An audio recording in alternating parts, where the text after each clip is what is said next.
Bueno, la interpretación de las escrituras, estamos terminando la clase de hoy, de la Edad Media, en su mayor parte continuó reflejando la interpretación alegórica de San Agustín.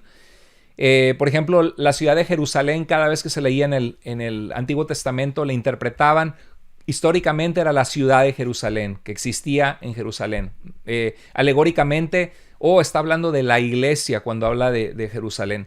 Analógicamente, como una analogía, está hablando del cielo, como la nueva Jerusalén que desciende del cielo en Apocalipsis. Moralmente está hablando del alma humana. Esto era una forma muy típica de la Edad Media de interpretar las Escrituras. La Edad Media fue un tiempo interesantísimo, donde la iglesia ganó poder político, donde surgieron la Inquisición, donde se dio mucha forma a lo que se convertiría en la Iglesia Católica Romana actual. Santo Tomás de Aquino fue un tremendo teólogo, doctor en teología de la iglesia, un gran filósofo. Presentó 5 argumentos filosóficos de la existencia de Dios. Antes de él estaba San Anselmo de Canterbury, que habló del argumento ontológico de la existencia de Dios, que Dios es el ser más grande que puede ser pensado y necesariamente entonces tiene que existir. También hubo un teólogo que se llamaba Scotus, Don Scotus, que habló de, por ejemplo, a veces algo que nos preguntamos, ¿y quién creó a Dios? ¿No? Y Santo Tomás habló también de ese argumento. ¿Quién creó a Dios? Bueno, no puede haber alguien que creó a Dios, porque todo lo que vemos en el mundo tiene una causa, la ley de la causalidad. Todo lo que vemos a nuestro alrededor tiene una causa. Y lo que lo causó tiene otra causa. Pero es necesario que exista un ser necesario. Todo lo demás es contingente, depende de Dios para su existencia. Pero Dios es un ser necesario, no es contingente, no depende de nadie ni de nada para existir. Pero la razón por la cual no hay un Dios que creó a Dios es que podríamos preguntarnos, bueno, entonces, ¿quién es el Dios que creó a Dios? Porque es una pregunta que los niños hacen, ¿y quién creó a Dios? No, pues si hubiera un Dios que creó a Dios, Dios ya no sería Dios, sino el que lo creó. Pero ahí no acaba la pregunta. Entonces, ¿quién creó a ese Dios que creó a Dios? Y sería algo ad infinitum, algo infinito. Entonces, el argumento más inteligente, más racional, es que tiene que haber un ser necesario que tiene autoexistencia propia, todopoderoso y sabio, que creó todo lo que existe. Y Tomás de Aquino razonaba que con razonamiento intelectual y lógico podemos entender la existencia de Dios. La clave de la interpretación de las Escrituras se encuentra en su interpretación histórica, en la intención del autor inspirado. Estamos de acuerdo en eso con Tomás de Aquino.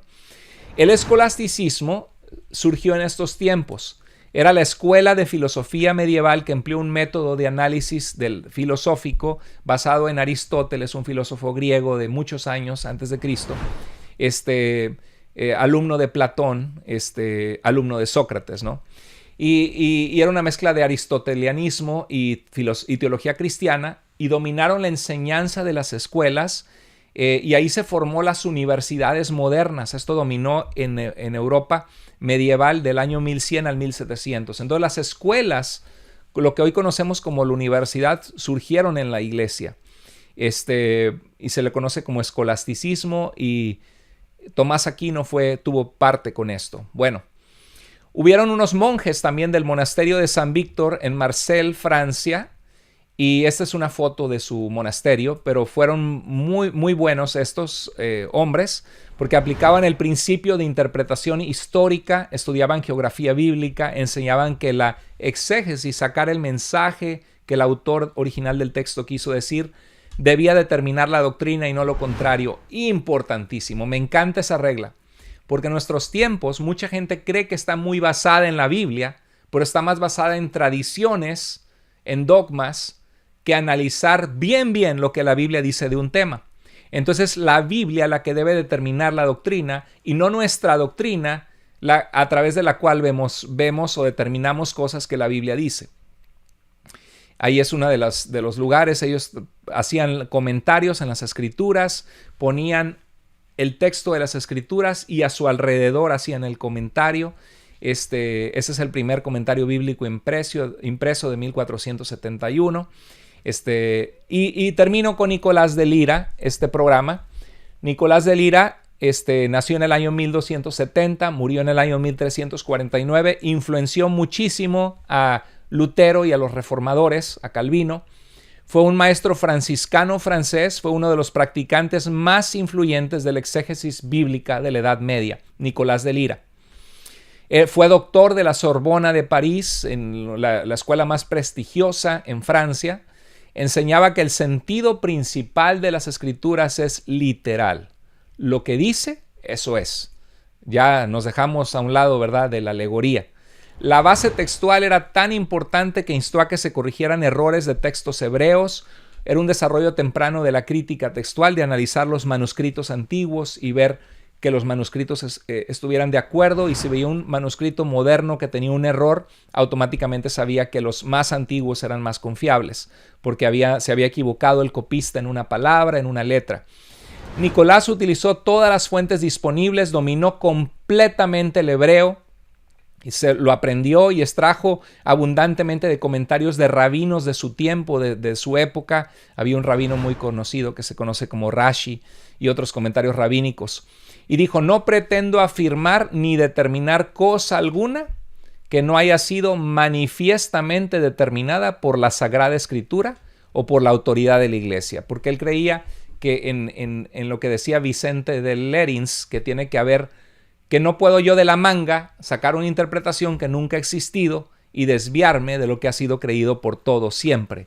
Entonces la tradición ayuda, siempre y cuando sea una tradición que va a los padres apostólicos y no especulaciones de San Agustín 300 y 400 años después, que se desvían sin querer de la Escritura, porque los padres de la Iglesia no son infalibles y nosotros hoy tenemos más herramientas bíblicas de lo que San Agustín tenía. Bueno, Nicolás decía: la doctrina de la Iglesia debe basarse en el significado literal de la Escritura, no en interpretaciones alegóricas. Bueno, queridos hermanos, espero que esto es la clase de esta semana. La puedes ver por partes. Creo que es una clase bien completa, bien interesante. Hay mucha tela de dónde cortar. Déjame tus comentarios, por favor. Si crees que este estudio puede ser útil para alguien, mándaselo. Y te animo a que sigamos invitando personas a que se metan al Seminario Bíblico en Línea, seminariobiblicoenlinea.com. Pueden registrarse bajo inscripciones, no es tarde. Lo maravilloso de este seminario es que los llevo de la mano en la guía que hay, y estamos viendo si podemos contratar una plataforma. Hay ahorita ingenieros, diseñadores que están tratando de trabajar en una plataforma para que ustedes se puedan registrar. No sé si va a ser un hecho, todo depende si funciona o no. Pero les pido sus oraciones. Por favor, oren por mí, que estoy para servirles. Oren por el seminario, oremos por sus compañeros, unos por otros, por nuestros ministerios, que Dios nos use. Y la asignatura para esta semana es continuar leyendo Lucas 7, capítulo 7 al 12. Ora, observa, haz notas para tu propio beneficio, guarda tus notas para ti, que te sirvan. La lectura eficaz de la Biblia, vamos por el capítulo 8. Creo que son 13 capítulos del libro, así que vamos bien.